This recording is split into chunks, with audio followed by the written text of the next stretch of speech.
Não sou só eu que tô doente. Eu não sou a problemática da história. Já que eu tô nesse fundo do poço, eu vou saber explicar o que eu tô vivendo e eu vou levantar essa bandeira. Quando a gente fala do adoecimento por burnout, obviamente tem uma vertente individual, mas tem uma vertente coletiva que não pode ser ignorada e que não pode ser passada a mão na cabeça, porque a empresa ela tem sim responsabilidade sobre os riscos psicossociais que ela determina ali dentro do ambiente dela. A sensação que eu tenho é que parece que assim, a liderança, o cargo de liderança virou um grande prêmio. Você rema, rema, rema, rema, e aí você chega na liderança, aí você senta e fala: cheguei, agora esse lugar é meu, eu tenho tais e tais direitos, eu posso fazer check-up no Einstein, entendeu? E agora vai ser do meu jeito e vambora, e agora eu vou relaxar, porque eu lutei muito pra chegar aqui. A liderança, ela precisa passar por uma reforma íntima. Oi, pessoal! Oi, eu sou a Isabela Ianelli. Eu sou a Natália Roberto e esse aqui finalmente é o último episódio da série Tá Mais Difícil de Trabalhar. Eba! Se você não ouviu os 3 primeiros episódios, a gente recomenda que você faça isso, porque nele a gente trouxe algumas reflexões que podem nos ajudar a entender o motivo dessa piora da nossa relação com o trabalho, que eu tenho certeza que você já ouviu aí nos seus amigos, que talvez você até já tenha vivenciado também. Tá mais difícil trabalhar por quê, Nath? Bom, seria muita ousadia nossa tentar responder essa pergunta assim, cravada, né? Por isso que a gente fez uma série sobre isso. No primeiro episódio a gente conversou muito sobre como a nossa relação com o tempo mudou. No segundo episódio a gente conversou muito sobre como esses tempos tecnológicos aumentou um negócio chamado comparação, que aumenta consequentemente a nossa insatisfação. E no terceiro episódio a gente falou sobre um negocinho chamado controle, que parece que está melhorando, só que a gente precisa conversar um pouquinho mais profundamente sobre isso. E se você tem interesse nesse assunto, a gente também fez um material, Tá Mais Difícil Trabalhar, que está no nosso site para você baixar, aoceano.org/pesquisa. Pode baixar e espalhar para os amigos.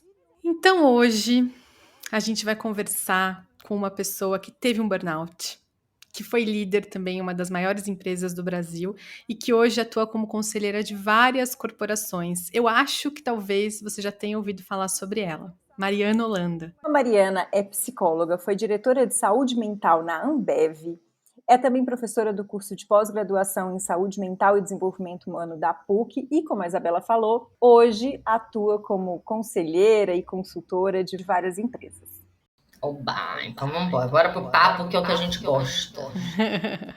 Mari, muito obrigada por topar esse papo com a gente. A gente ama trocar com você sempre, já estávamos trocando aqui antes de começar a gravar. A gente troca com a Mariana antes da gente conhecer a Mariana, porque antes de conhecer a Mariana, a nossa grande vontade era conhecer a Mariana. E aí a Inara fez isso, e a Inara falou, não, eu apresento. E a gente falou, é verdade, você pode apresentar ela pra gente. Obrigada, Inara Sanches, querida. Então você tá falando aqui com fãs. Gente, super obrigada pelo convite. Sempre que eu ouço vocês falarem isso, pra mim é muito louco, porque eu fico assim, gente, pelo amor de Deus, é óbvio. Eu tive o maior prazer do mundo em conhecer vocês. Depois da nossa primeira interação, ficou pra sempre agora. Tudo eu falo de vocês. Falei de vocês também há pouquíssimo tempo para um evento aí em novembro. Vocês são minhas referências em emoções, sem dúvida. Que legal, vamos lá então. A gente quer trazer um pouco essa palavra, que é a palavra do momento nas empresas do Brasil, que é a palavra burnout. Já está quase não sendo mais, né? Mas ainda a gente precisa falar sobre isso. A pesquisa que a gente fez em 2022 aponta um número assustador de que 68% das pessoas declaram ter algum sofrimento emocional relacionado ao trabalho. Muitas vezes as pessoas não estão passando por um burnout, mas elas se identificam com aquele sintoma. Tem um outro dado também do ISMA que é super assustador, que diz que o Brasil é o segundo país do mundo com maior índice de burnout. E você já teve um burnout, Mari, a gente já quer falar um pouquinho mais sobre isso, mas antes da gente entrar na sua experiência pessoal, a gente queria te fazer uma pergunta. Você acha que o número de doenças mentais relacionadas ao trabalho aumentou mesmo nos últimos anos? Ou a gente está falando mais sobre isso e esse sofrimento está aparecendo mais? Eu, sinceramente, eu até dei uma palestra hoje e eu falei sobre isso, assim, porque para mim, eu acho que não, realmente não é uma questão que o número aumentou, eu acho que agora a gente está falando. Porque quando você pega alguns dados, assim, até de antes da pandemia, né, o Brasil é o país mais ansioso do mundo pela OMS desde 2019. Então, assim, não é uma questão muito, eu acho que da pandemia, que eu acho que a pandemia ela permitiu que a gente se vulnerabilizasse, sabe? Começasse a tratar desses temas e começasse a falar mais abertamente. Mas definitivamente eu não acredito que, não, foi por conta ali da pandemia, o número aumentou. Não, eu acho que a gente já. E não só, assim, digo acho com certeza, né? Porque quando a gente para, por exemplo, para ler pesquisas, estudos, o próprio livro do Byung-Chul Han, né, que para mim é uma grande obra, né, sobre, para mim todo mundo, né, no mundo deveria ler esse livro para a gente entender o que a gente está vivendo como sociedade, porque a gente não chegou na sociedade do cansaço, nessa sociedade de desempenho do nada, né, a gente vem construindo isso há muitos anos, há muito tempo, desde a Revolução Industrial. Então, quando a gente entende esse cenário, né, essa visão um pouco mais abrangente, eu acho que isso dá cada vez mais certeza pra gente que, assim, não vamos nos apegar tanto assim aos dados, porque a ausência de dados também nos diz muita coisa, né? Eu lembro que quando a diretoria foi criada, né, quando eu me tornei diretora de saúde mental, um dos dados que eu apresentei justamente para esse convencimento de estratégia, né, para mostrar o quanto era importante a gente ter uma diretoria, né, de saúde mental dentro da empresa que eu trabalhava, foi exatamente a ausência de dados. Né? Foi exatamente você olhar para um dado, você olhar para uma população gigantesca e identificar menos de 1%, por exemplo, de atestados relacionados a CDF, né? que é a categoria relacionada à saúde mental. Então, a ausência de dados também fala muita coisa para a gente. Então, eu realmente acredito muito que não é de agora. A gente, óbvio, a pandemia também teve o seu algo a mais, né? Ela também trouxe uma outra dinâmica e outras situações, né? E outros medos, mas definitivamente quando a gente olha para trabalho, eu não acho que teve nenhum tipo de aumento incessante. Eu acho que agora a gente está falando, questionando, provocando e bem mais impaciente com o que a gente não topa mais, né? A verdade é essa. E que bom que a gente está falando, né? Porque apesar de ser desconfortável, é o primeiro passo para a gente começar a lidar com isso. Totalmente, né? assim, é muito engraçado porque, apesar da gente estar falando, né, Nath, a gente ainda tem muito estigma. Eu vou participar de um evento na semana que vem que vai ser só focado em saúde mental para o RH. A gente estava dando uma olhada nas perguntas, se preparando para o evento, e aí pediram para eu responder uma pergunta. E a pergunta que me passaram era: Mari, como é que eu promovo a saúde mental sem que a liderança considere mimimi ou, sei lá, falta enfim, falta de desempenho, não sei o que, pela liderança. Então, se essa pergunta ainda existe, é sinal que a gente ainda vai ter que falar muito, a gente ainda vai ter que desconstruir muita coisa, porque ainda existe quem pense que burnout não é doença, que burnout é um mimimi, né? E que as doenças emocionais, elas, por não serem doenças visíveis como o meu braço, né? Ela é inexistente. E, na verdade, a gente está completamente imbuído no nosso emocional. Na verdade, ele guia boa parte das nossas ações, inclusive físicas, né? Então, agora sim, você teve um burnout. A gente sabe disso, porque depois que você teve esse burnout, você virou essa diretora de saúde mental e você acho que mergulhou ainda mais nesse tema. Aqui na Oceano, nos últimos anos, a gente tem entrado nas empresas com esse discurso de que é possível ter um ambiente de trabalho mais saudável. E é urgente. Então, a gente tem essa crença muito forte. E, assim, em toda a nossa experiência, né, Nath? A gente entra na empresa e a gente abre a primeira conversa sobre emoções e o clima já começa a melhorar. Porque a gente sabe que falar, sair desse silêncio dos dados ou silêncio emocional é o primeiro passo. Você é uma pessoa super respeitada e a gente queria saber um pouco da sua experiência. O que é burnout? Assim, o que foi para você? Qual foi o sintoma que você teve? Quando que você se percebeu no meio de um burnout? Porque tem muita gente que está ouvindo aqui e participou da nossa pesquisa e ainda não sabe, e também tem um certo receio de ir até o médico com uma demanda, ou foi num médico que não investigou a fundo. Sim. Como que foi para você? Ai, Bela, eu acho que assim, é algo que cada vez mais a gente realmente vai precisar falar, porque, inclusive, até existe aí algumas correntes, né, hoje em dia, e eu vou aproveitar esse ensejo aqui, né, existe uma corrente hoje em dia que não considera burnout doença, né, que está questionando o adoecimento por burnout, tendo uma justificativa exatamente da sintomática do burnout ser algo muito abrangente, né? Porque o burnout, ele não existem sintomas específicos do burnout. Você se vê com sintomas relacionados à depressão, à ansiedade, a pânico. Então, assim, a sintomatologia, ela se mistura muito. E tem gente que está se apoiando nisso, né, nesse conceito muito técnico-científico, para dizer que não, o burnout é uma grande invenção. E, na verdade, não é. E a gente não pode, né, cair nessa seara, justamente porque quando a OMS reconhece o burnout como uma doença ocupacional, né, como um fenômeno que acontece dentro do trabalho no ano passado, isso é um ganho muito importante para a população. Porque a discussão sobre adoecimento, eu sempre gosto de falar que ela é uma discussão político-econômica. Então, assim, a gente vai falar sobre burnout, sobre adoecimento emocional dentro do ambiente de trabalho, mas naturalmente isso vai cair numa seara de responsabilização econômica, política, porque quando a gente tem o burnout estabilizado ali como doença ocupacional, isso garante a gente direitos previdenciários e direitos trabalhistas que a gente não tinha. Quando eu adoeci, por exemplo, eu não tinha esses direitos garantidos. Para mim, a principal urgência hoje é individual, digamos assim, né? Porque o adoecimento por burnout ele tem uma vertente individual e, obviamente, uma vertente coletiva. A vertente individual, para mim, é realmente você se apropriar muito da tua doença, você saber exatamente o que está se passando com você, você realmente conhecer para que você realmente se defenda muito bem e consiga estar muito bem amparado pela rede de apoio que você vai construir.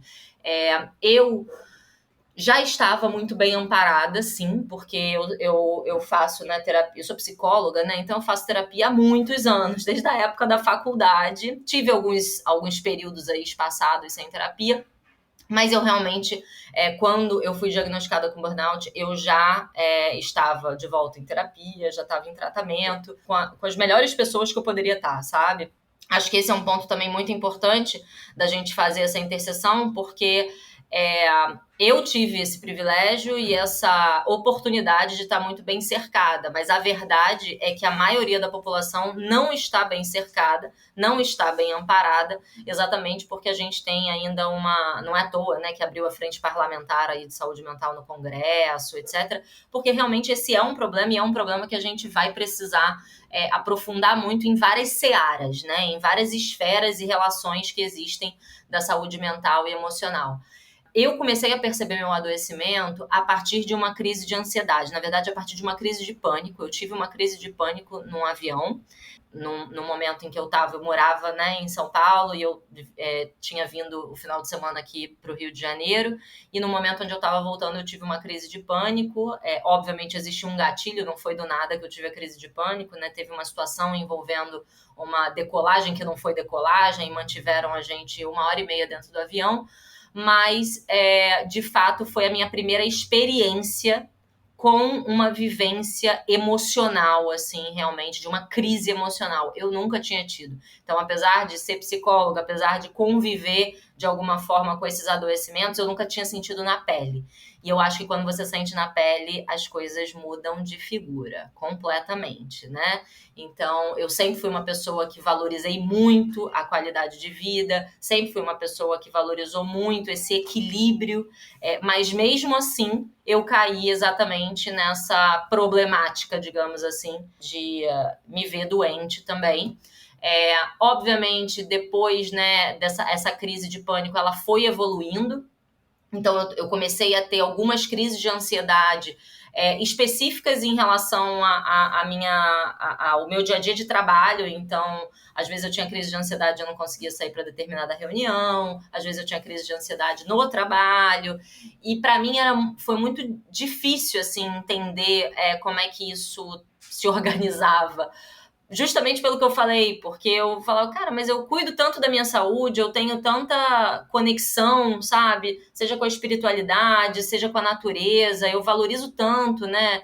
Eu lembro até hoje que quando eu me afastei, eu recebi uma mensagem de uma pessoa assim, se você se afastou por burnout, então eu nem sei o que vai ser da nossa vida, sabe? Assim, porque e isso veio pra mim como um certo peso também, porque eu falei assim, cara, é exatamente isso. Se eu que sou eu tô adoecendo, eu realmente não sei o que será do restante da população aqui que convive comigo dentro dessa empresa, porque era algo que eu realmente não esperava. E eu neguei muito, né? Eu gosto de falar sobre isso porque sou igual a todo mundo.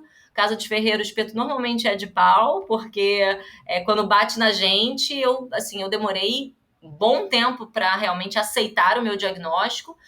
O meu processo de adoecimento começou em 2018. Em 2019, eu já tinha sido diagnosticada com burnout pelo meu psiquiatra.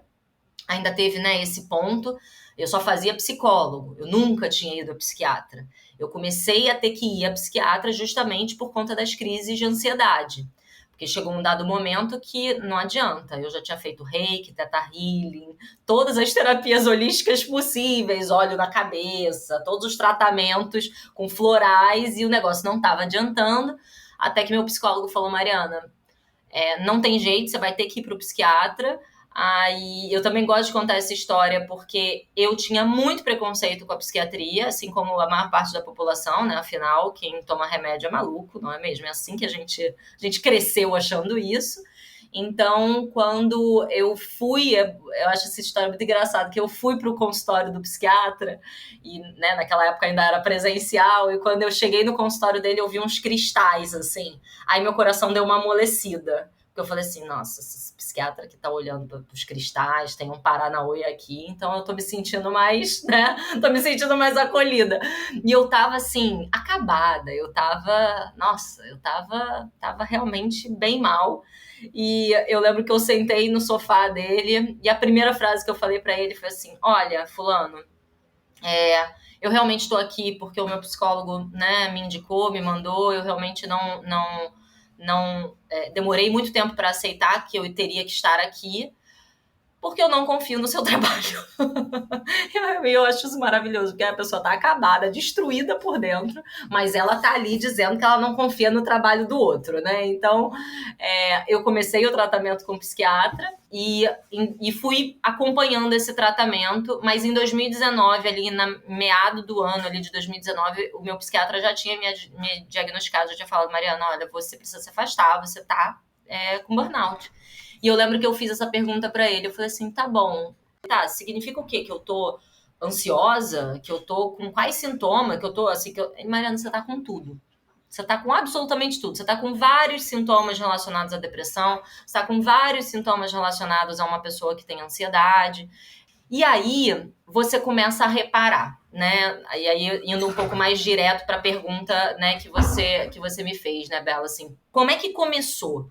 Para mim, o meu principal, assim, o sintoma que eu mais vi presente em mim no início era realmente a labilidade de humor, né? Você vai de 0 a 100 em poucos segundos e você muda o seu humor de uma forma muito, sei lá, muito doida mesmo, sabe? Você realmente perde um pouco desse controle. Um e-mail é capaz de acabar com a sua vida, sabe? Você entra nessa seara muito de extremos, assim. Então, o humor é, sim, um primeiro comportamento, né? Essas mudanças muito radicais de humor é um primeiro comportamento a ser observado. Eu também tive muita característica de isolamento social. Então, por exemplo, na época que eu fui diagnosticada com burnout, eu era responsável pelo RH corporativo. Quando a gente pensa no RH, a gente pensa naquela área que acolhe as pessoas, que, né, ampara, que está ali presente também para as pessoas. Eu passei pelo menos uns 6 meses me escondendo numa salinha no Facilities, para que ninguém me achasse. Então, a pessoa de RH, ela não queria ter contato com pessoas. E eu só fui reparar nisso quando eu comuniquei o meu afastamento para o meu time e o meu time me disse. Eu não tinha reparado nisso. Eu durante 6 meses, eu falava só pro meu time, eu não falava nem pro meu gestor, tá? Eu só falava assim pro meu time, falava, galera, tô na salinha tal. Qualquer urgência, vocês batem lá, mas não contem pra ninguém que eu tô aqui. Eu passava, assim, tipo, o horário inteiro de trabalho escondida numa sala para não ter, ou melhor, para não ter não, porque era bem difícil, mas para ter o mínimo de interação possível com pessoas. E isso para mim é um sinal de grande alerta, porque eu não sou essa pessoa. Eu gosto, né, de me relacionar com pessoas, não é à toa, né, que eu me formei em psicologia e que eu, né, atuo nessa área. Mas eu também tive perda de memória, eu também tive diminuição de raciocínio lógico. Tem um sintoma, né, muito físico, feminino, que aparece muito. Crises de candidíase, crises de herpes, são sintomas muito conectados ao emocional e que aparecem muito em mulheres. Então, hoje, se você conversa com mulheres, por exemplo, com problemas relacionados à saúde mental, boa parte delas vão relatar candidíase, né, longos períodos de candidíase. Então, eu tinha muitos desses sintomas, essas gripes que vai e vem, né, essa coisa de... E você ficar exausta, você realmente não ter energia, eu não tinha mais humor mesmo, sabe? Eu não achava mais graça nas coisas. E para mim, assim, as coisas foram acontecendo. Obviamente que isso não vai acontecendo somente porque você se sente dessa forma, né? O ambiente, é aí que existe a responsabilidade do ambiente, porque o ambiente ele vai colaborando para o teu adoecimento.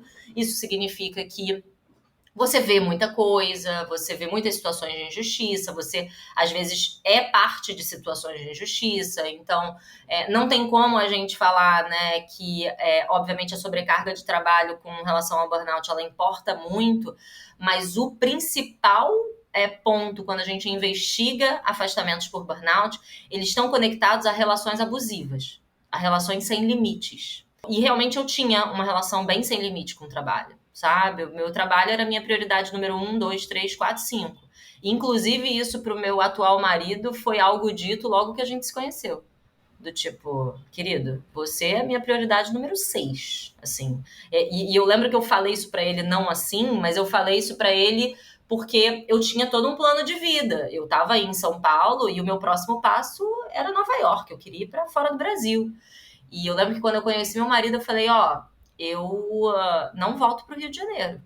Ele é carioca, né? Eu falava, então assim, só pra você saber, se você quiser curtir essa relação, bora curtir, mas se você quiser levar isso a sério, eu não tenho a possibilidade de eu voltar pro Rio. Meu lugar é em São Paulo, é daqui pra fora do Brasil, eu tenho toda uma carreira, uma planilha toda perfeita aqui, querido, sabe? Corta a cena, estamos de volta no Rio desde 2021. Então, a verdade é que eu realmente respirava muito meu trabalho e eu era bem influenciada para respirar o meu trabalho. Mas o gatilho de aceitação para mim, né, do meu burnout, ele aconteceu no final do ano de 2019, início do ano de 2020, quando eu realmente vivi uma situação relativa a reconhecimento. Uma situação que realmente foi para mim assim, puxaram meu tapete, sabe, assim, não foi algo legal que aconteceu. E ali eu vi que eu realmente estava completamente fora da casinha, sabe, assim, eu não estava conseguindo mais segurar. Eu achei que eu fosse conseguir tratar isso nas minhas férias de 10 dias de final de ano, né, aquela famosa férias coletivas. Até sair de férias coletivas. Quando eu voltei, em janeiro de 2020, eu participei de uma convenção dessa empresa.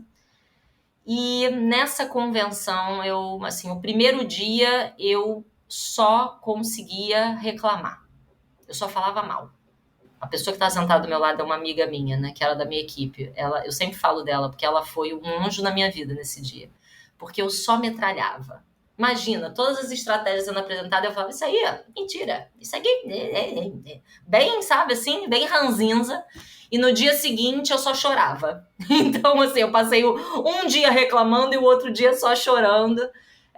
Então, o fato é que realmente, depois desse dia, eu entendi que eu precisava me cuidar, porque eu estava completamente fora mesmo de mim, assim, eu já não me sentia mais eu.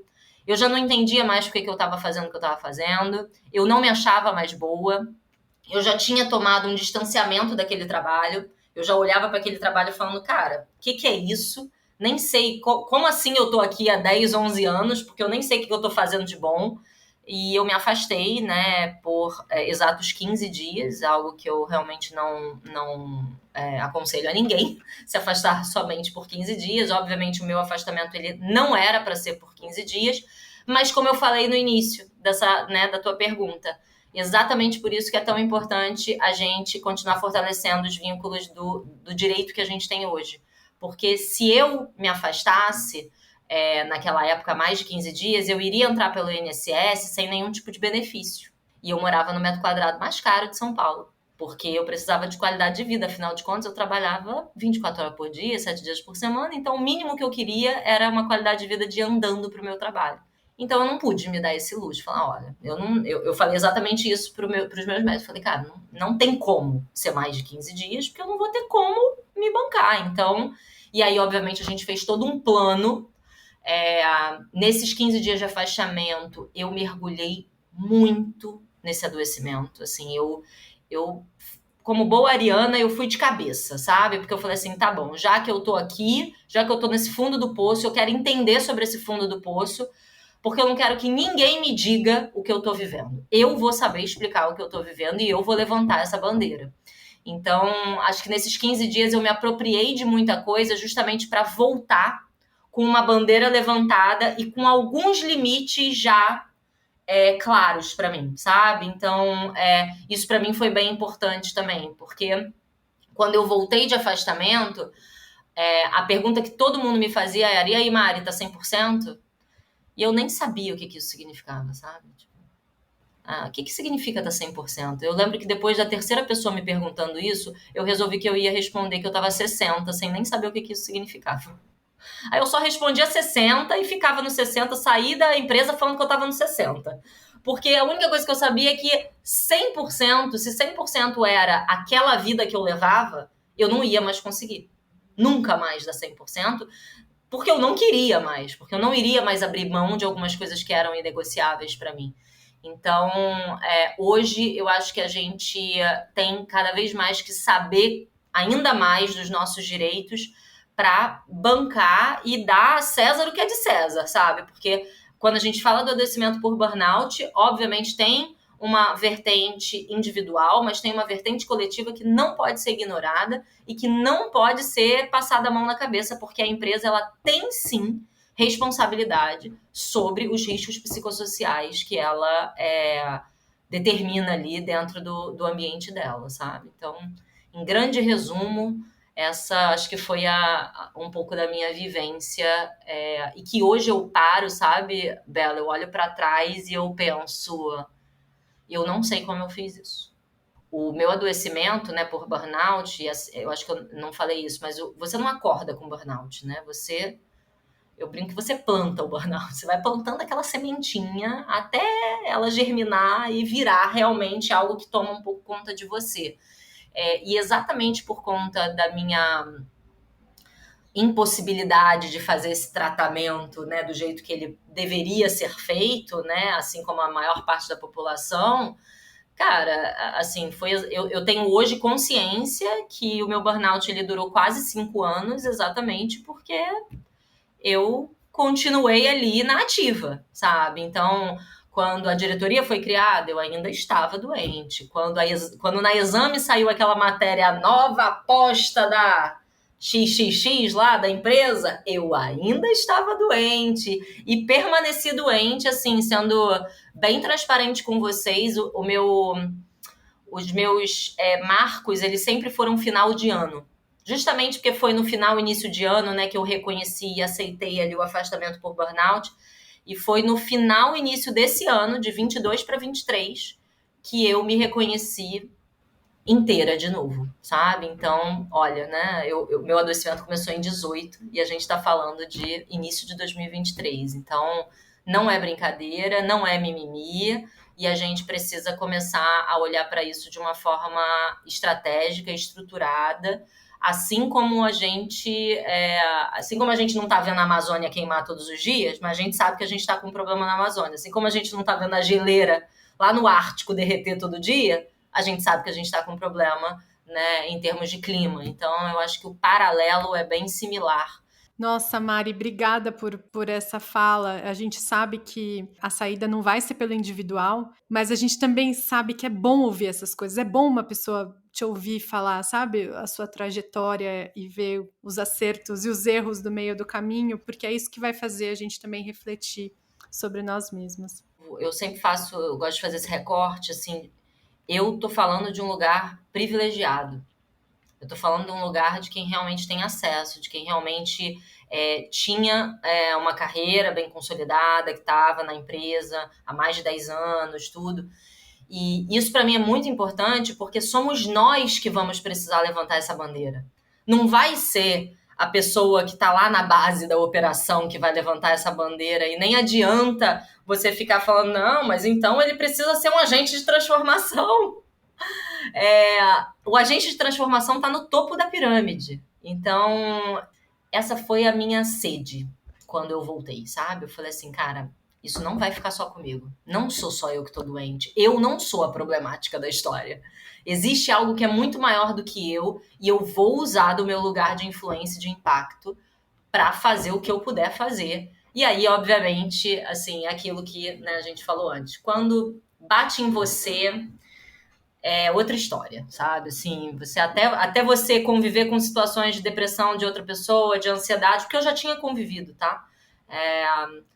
Mas quando vem pra você, você fala, não, isso aí não vai ficar dessa forma não, porque não dá, assim, não tem a menor condição da gente continuar contando essa história pro mundo de um propósito lindo e maravilhoso, sendo que as pessoas não têm o básico necessário para terem uma boa rotina de trabalho, né? Então...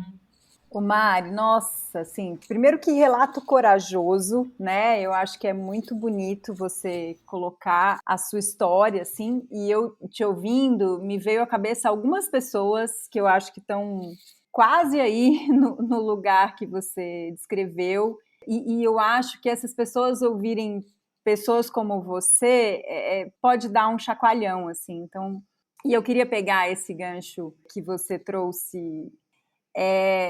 Você estava numa posição de altíssima liderança quando você teve esse burnout, e você falou lá atrás que no momento que você sentiu na pele, a relação com isso mudou para você. E eu acho que isso inclusive, eu acho que o mundo estaria muito melhor se as pessoas que estivessem tomando decisões fossem lá ver a situação como ela é, assim. E aí, para a gente chegar um pouco no daqui para frente, no que dá para ser feito, né? Eu acho que tem uma população específica nessa história que é chave para essa transformação, que é a liderança, especialmente a alta liderança. E aí eu queria conectar um pouco os pontos, né? O quanto que a gente ainda escuta que isso que você viveu é mimimi. E normalmente a gente escuta isso de alta liderança. Eu queria trazer essa pergunta para a roda, assim, né? Porque quando você traz essa imagem de sentir na pele, me vem uma outra imagem que a gente leva muito para a conversa das empresas, que é o quanto a gente suprime as nossas emoções no trabalho, para trabalhar. E especialmente a alta liderança. Acho que assim, é uma panela de pressão. A alta liderança está sofrendo. Esses números que a gente colocou no começo é de todo mundo, né?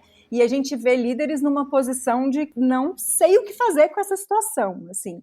E aí fica a pergunta, assim, né? O que dá para ser feito em relação a isso? Assim, por onde a gente começa? Eu acho que um primeiro passo é essa conscientização, mas por onde a gente começa? Se a gente considera que tem uma liderança que também está adoecida, que provavelmente agora está passando por essas coisas que você passou, mas ao mesmo tempo suprime esse sentir na pele. E enquanto a gente não sentir na pele, a gente também não vai ter condição de fazer alguma coisa com isso, né?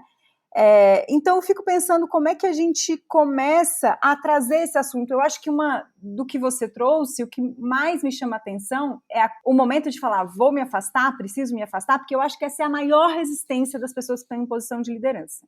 Porque o se afastar para uma pessoa que tem o trabalho como prioridade 1, 2, 3 e 4 é quase uma tortura, porque a pessoa vai fazer o quê com aquele tempo? Quem sou eu, né? Quem sou eu? Qual é o meu valor? Qual identidade me resta, né, se eu me afastar do meu trabalho? Eu estou fazendo um curso chamado Saúde Mental relacionado ao trabalho no Instituto SEDES. A gente teve algumas aulas sobre burnout e a sua descrição é perfeita pro que a gente traz lá. Eu fiz essa pergunta, né, para a minha professora. O que é que tem em comum entre as pessoas que têm burnout, que ela é uma psicóloga que está atendendo grupos de burnout, está lá no SUS e acompanhando essas histórias há muitos anos.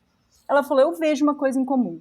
Aquelas pessoas são as pessoas mais compromissadas com o trabalho do mundo. São as pessoas que as empresas amam trabalhar. Aquela pessoa que, assim, o trabalho para ela veste a camisa. E aí ela traz essa imagem que é, mas uma hora essa chama se apaga. Então, a imagem do burnout é uma pessoa que ela tem muita energia e, de repente, aquela energia se apaga. É uma chama que não tem mais, acabou. Não tem mais para te entregar. E aí eu fico pensando como é que pra gente olhar para o futuro, né? Como é que a gente começa... Que conselho que você tem para esses líderes que estão hoje no papel que você estava? Nem todo mundo vai ter condição de fazer o que você fez, né? Então, queria te ouvir, assim, especialmente nessa dança que você trouxe, né? Do individual e do coletivo, porque tem uma responsabilidade que é individual, mas eu acho que a gente precisa falar muito, né, da responsabilidade coletiva. Muito mesmo. Eu também não quero colocar a liderança como o patinho feio da história, sabe? Porque nós somos seres humanos como qualquer outro. Só que eu acho, sinceramente, aí eu vou falar do fundo do meu coração, eu acho que... E aí eu vou me colocar no meio desse achismo e dessa análise, tá? Porque é isso, eu tava numa posição de alta liderança, eu já era acionista da empresa. Obviamente ainda tinham vários degrauzinhos ali acima de mim, né? O que me deixava e me deixou com muito medo de entregar o atestado, porque o medo que eu tive é exatamente o medo que todo mundo tem, que é a história do, cara, o que vão fazer comigo depois? Eu vou entrar na geladeira? Quanto mais eu, mulher, na alta liderança, agora que eu cheguei aqui, vão falar que eu sou frágil, vão falar que eu sou, né, que eu não estou preparada para pressão. E isso foi muito difícil, mas eu acho que tem um ponto que aí eu acho que é muito mais humano, e aí é como eu penso e vivo a sociedade, mas eu acho que é algo importante para se refletir. Porque a liderança, quando vira liderança, ela tem muitos prós, mas ela precisa encarar os contras dela, entendeu? E eu acho que a gente encara com pouca consciência os nossos deveres, porque a gente fica com muitos direitos.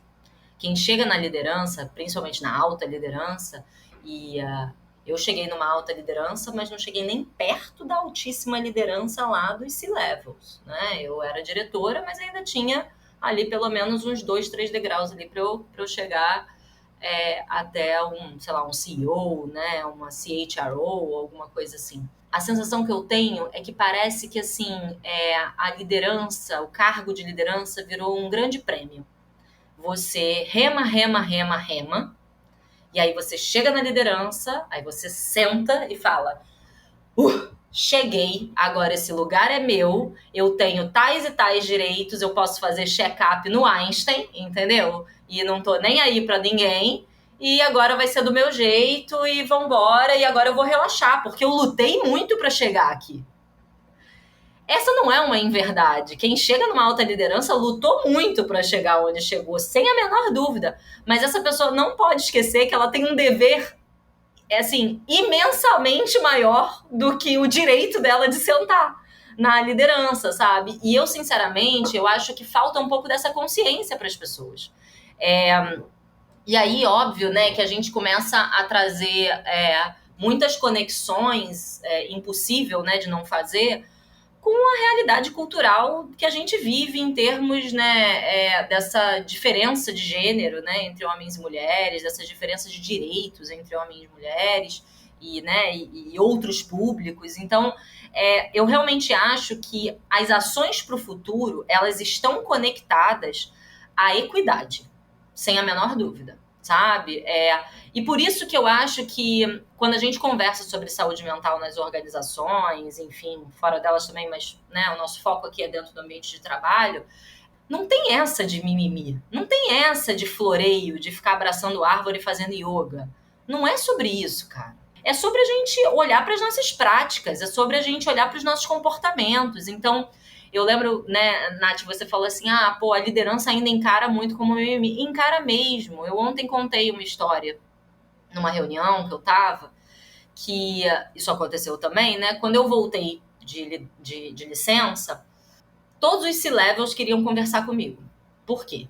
Porque eu era uma pessoa que tinha uma carreira legal, eu era um talento ali daquela organização, eu já era sócia, eu era uma das poucas mulheres sócias, eu tinha ali, né, uma posição que me deixava na vitrine com todos os C-levels, inclusive com o CEO. Então, quando eu me afastei, o meu afastamento se tornou público, de alguma forma, para aquela galera da alta liderança. Então, quando eu voltei, vários quiseram conversar comigo. E um deles veio na maior boa vontade, mas ele não sabe a besteira que ele fez. E isso, assim, vou te falar que pra mim, óbvio que bateu mal, mas isso me deu mais força, porque eu tava muito plugada em mim. Mas a maioria das pessoas, esse tipo de comentário poderia enfraquecer a pessoa, porque eu tava contando, né, o que tinha acontecido comigo, ele queria entender. E ele virou pra mim e falou assim, nossa, Mari, eu também tive burnout, sabia? Eu falei, jura? Aham. Há tantos anos atrás, em outro lugar, que ele estava em outro país, em outro continente, ele, cara, quando eu estava lá em tal local, eu tive burnout, eu tive que me afastar também por uns dias e tal, parará. Eu falei, nossa, que alívio, né? É bom saber que não é só como eu falei, nossa, eu acho que vai ser importante a gente falar sobre isso, sabe, fulano? Porque você é uma pessoa importante aqui dentro. Então, só que no meu caso, não teve muito a ver com a empresa. Eu falei, pô, então no caso, tu não teve burnout, não é mesmo? Aí eu lembro até hoje que eu olhei assim pra ele e falei, como assim?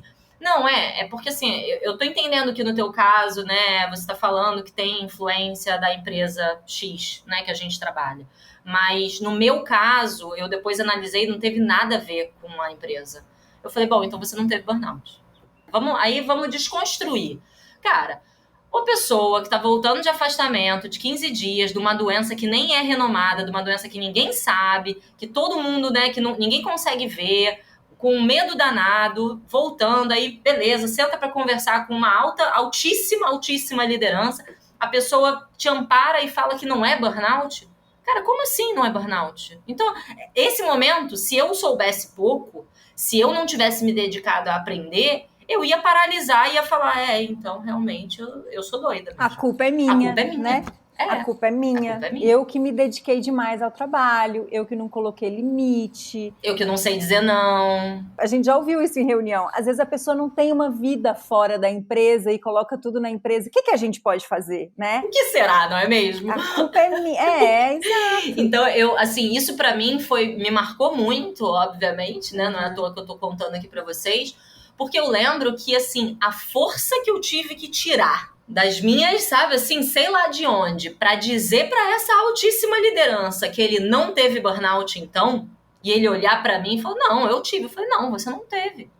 Porque se você tivesse tido, a relação com a empresa ia estar contemplada. Se você tá dizendo que não tem relação com a empresa, então não é burnout. Porque no meu caso, tem relação com a empresa. Aí eu falei pra ele, olha, eu não sei se você sabe, fulano, mas eu sou psicóloga. E eu sou a única psicóloga acionista dessa empresa na América Latina, naquela época. Hoje em dia, não sei. Então, eu vou falar um negócio pra você. Se você quiser conversar mais sobre isso, se a gente quiser aprofundar mais sobre isso, eu tô comprada com a empresa pra gente aprofundar.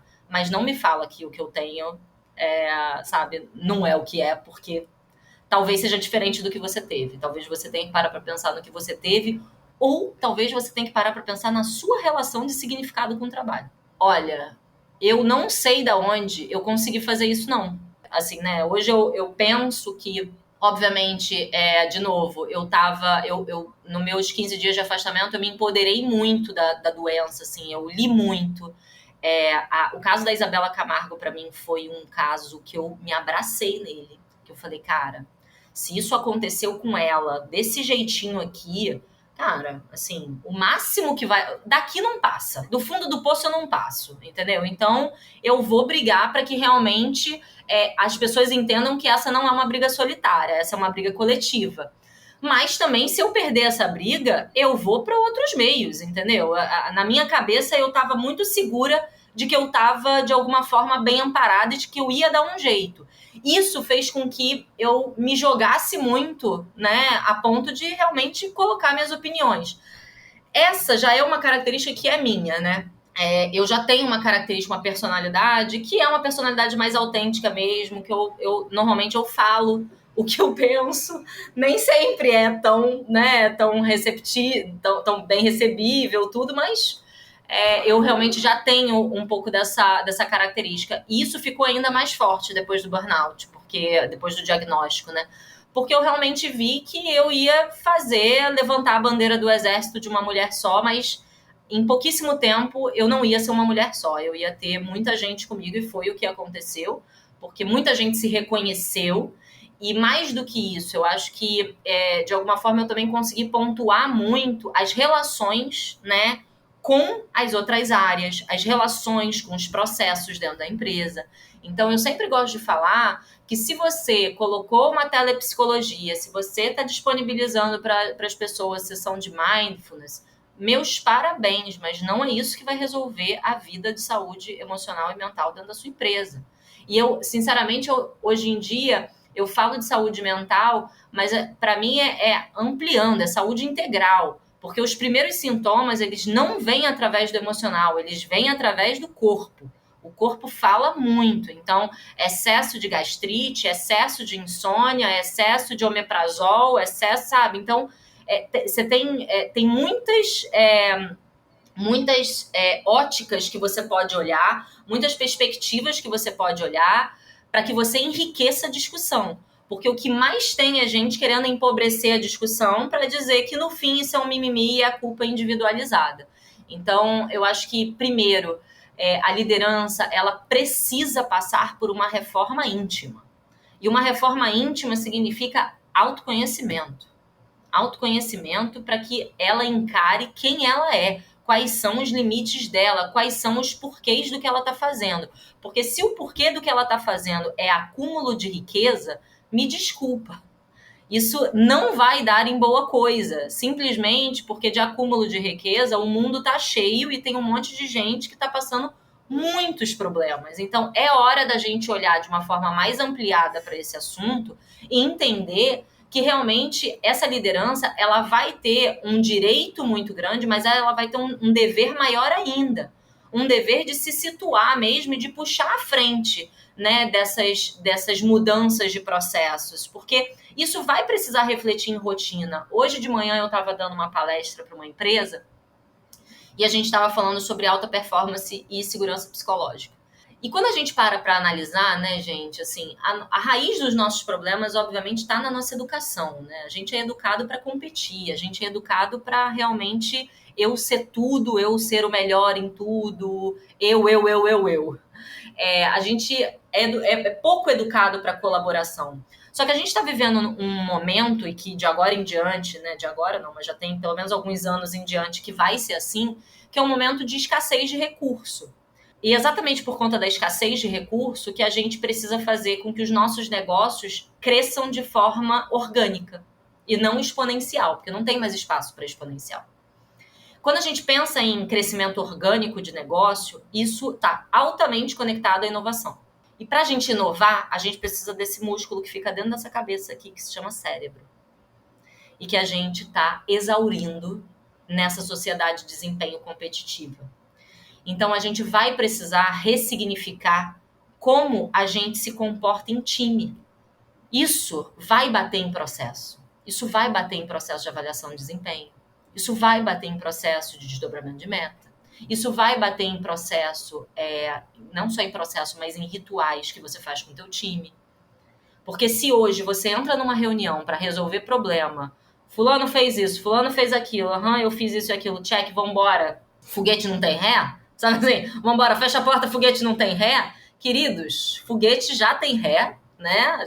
Já sabemos que o foguete tem ré, o foguete pode dar ré, o foguete pode cair e não tem jeito, sabe? Você vai precisar conhecer um pouco mais sobre as pessoas, você vai precisar se conectar com elas, você vai precisar olhar para ferramenta de comunicação não violenta, não só como uma metodologia, mas como uma filosofia de vida. Eu acho engraçado que o mundo corporativo, ele adora pegar uma palavrinha da moda e ficar usando, né? Então, assim, a palavra da moda dos últimos anos tem sido segurança psicológica. Então, não, é uma empresa segura psicologicamente, não sei o quê, a gente precisa conquistar a segurança psicológica. Gente, a segurança psicológica não é uma conquista, a segurança psicológica é uma metodologia, é uma forma de agir, é uma forma de viver. Assim como a comunicação não violenta. Se você seguir lá os 4 passos de Marshall na comunicação violenta, isso não vai te dar garantia de que você vai começar a se comunicar de forma consistente, consciente, de forma não violenta. Simplesmente porque se você não internalizar essa filosofia, se você não internalizar esse comportamento, se você não souber nomear suas emoções, se você não souber conversar sobre emoções sem faltar com respeito, sem ultrapassar os limites dos outros, vai ficar muito difícil. Então, eu sinceramente, eu arrisco dizer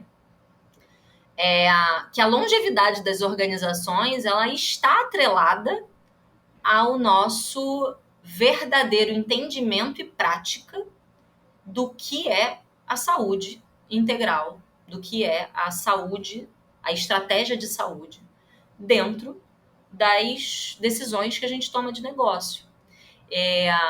Eu escutei um podcast semana passada sobre sustentabilidade. E esse podcast, ele estava uma pessoa da Osklen, uma pessoa de um instituto né, que apoia a Osklen, e um fornecedor de cheiro, né, de fragrância, colocam na roupa e tal. E eles estavam falando sobre sustentabilidade. E em dado momento, teve um momento, né, que a pessoa da Osklen que foi convidada foi uma designer. E ela pediu a palavra e eu achei tão sensacional isso, me conectou tanto com o nosso desafio, né, sobre saúde emocional, sobre saúde integral, que ela falou assim: não adianta ter uma área de sustentabilidade. Você pode ter uma área de sustentabilidade, mas se você não pensar sustentabilidade, não vai adiantar nada.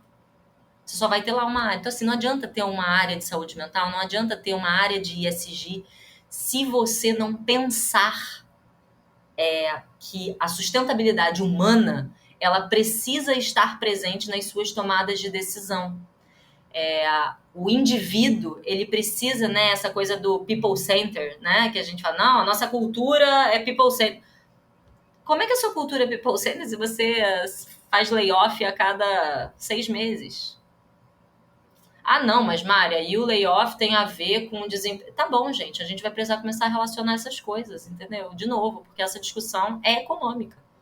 Essa discussão, ela vai desaguar numa discussão econômica e política. Então, assim, em política pública, sabe? Então, para mim não tem outra saída que não seja realmente esse mergulho consciente da liderança em si, para que a gente comece a inovar em construções humanas, né, em comportamentos humanos, porque a gente é mestre em inovar produto e serviço, mas a gente vai ter que inovar aqui dentro. E esse talvez seja o grande desafio do século. Eu prefiro acreditar que a gente está trabalhando muito para fomentar, sabe, um terreno muito fértil para que a próxima geração ela realmente venha com mais amparo, sabe, sobre essas questões, porque não adianta nada a gente também ficar passando o problema para a próxima geração, porque eu já fui a próxima geração e o problema não foi resolvido. Então, acho que agora é a hora da gente arregaçar a manga e entender que saúde mental está conectada a impacto social, sabe? De todas as formas. Assim. Muito bom, Mari. Como é que a gente torna a promoção dessa saúde, que você tanto falou, uma prática diária? Acho que essa é a pergunta que a gente tem se feito em cada um dos projetos que a gente faz. Como é que a gente traz essa dignidade, né? Como é que a gente fala em equidade, como é que a gente traz diversidade, porque tudo isso tem a ver com a saúde. Então, como é que a gente torna essas práticas que você trouxe práticas diárias, porque é assim que a gente vai construir ambientes melhores para se trabalhar. Sinceramente, eu acho que às vezes falta muita consciência de classe mesmo, sabe? Uhum, a gente não é preparado para ser líder. Quando a gente fica olhando aí para esses cursos, para esses desenvolvimentos, liderança humanizada, não sei o que, olhar humano, eu fico pensando, Quando é que foi que a gente deixou de ser humano? Pra ter que fazer liderança humanizada. Socorro. Sabe? Assim, tipo... Quando foi que a gente resolveu que a gente entrava na matrix do trabalho, vestia um cara crachá ali, e aí eu ia ter características da Mariana profissional, que a Mariana pessoal ia ficar dormindo. Sabe assim, que loucura foi? Que doideira foi essa que a gente entrou? Que vibe louca foi essa que a gente viveu? E eu sinceramente, quando eu fiz a minha transição de carreira, né, quando eu saí da empresa que eu trabalhava, eu realmente me senti saindo de uma matrix. Porque é muito fácil a empresa virar e falar, mas essas pessoas, elas são muito viciadas em trabalho, sabe? Elas realmente, elas não, que nem você falou, né? Não, elas não fazem nada no tempo livre dela. Queridos, se a pessoa está fazendo um trabalho de 4 pessoas, realmente, assim, com o emprego dela na reta, sabendo que a qualquer momento pode ter um layoff, como assim a culpa é do indivíduo só, sabe? Quanto mais a gente empurrar, quanto mais a gente pressionar para que conselhos, né, boards, tenham presença de uma forma muito bem equilibrada de homens, de mulheres, de pessoas LGBTQIA+. Quanto mais a gente pressionar para que ações coletivas sejam feitas, eu acho que mais a gente vai conseguir avançar. E realmente, assim, a pressão tem que estar em cima. Mas Mariana, eu também sou gente. Eu sei que você também é gente. Mas se você chegou nesse lugar, notícia ruim pra você é que você tem uma grande responsabilidade. Assuma ela. Pelo amor de Deus. Boa. Faz parte do trabalho. É isso. Você não tá só para receber o tapinha nas costas e falar meus parabéns, você virou um líder. Liderança não é prêmio. Liderança é responsabilidade. Frase bonita. Meu Deus, eu tenho mais 1000 perguntas, ficaria horas aqui, mas... E a gente volta. Só me chamar que eu volto. Ai, Mari, muito obrigada. Muito obrigada. Obrigada a vocês.